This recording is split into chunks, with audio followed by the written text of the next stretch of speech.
The sun beat down on Sodom, the air thick with the scent of roasting meat and simmering resentment. Abram, his beard dusted with the fine sand of the plains, sat beneath the shade of a meager acacia tree, his eyes scanning the bustling city.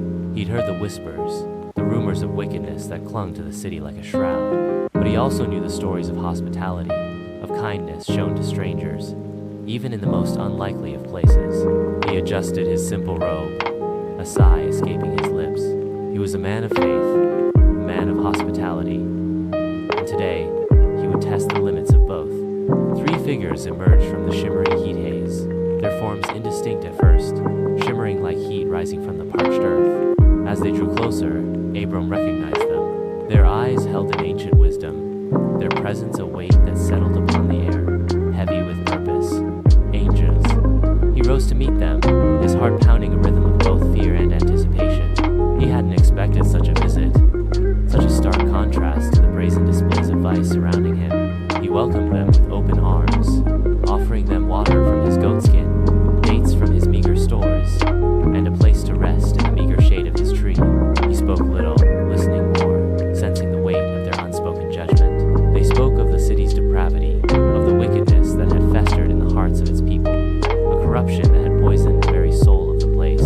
He listened, his heart heavy with the gravity of their words, but his resolve remained firm. He would offer hospitality, even to those who carried such news, even to those who were his judges.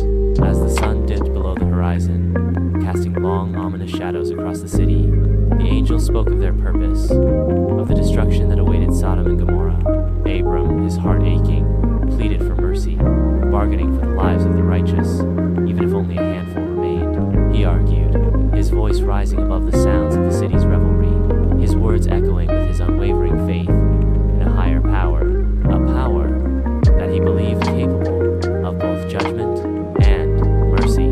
He pleaded for the lives of his nephew Lot and his family. The angels, their faces unreadable, listened. Their silence was as heavy as their presence. Finally, they agreed to spare the city if even 10 righteous individuals could be found. The search began, a desperate search for goodness in a place steeped in wickedness. Abram watched, his hope flickering, as the angels ascended, their forms dissolving into the twilight sky, leaving him alone under the immense, star-studded canvas of the night, wrestling with the fate of a city and the weight of his own faith.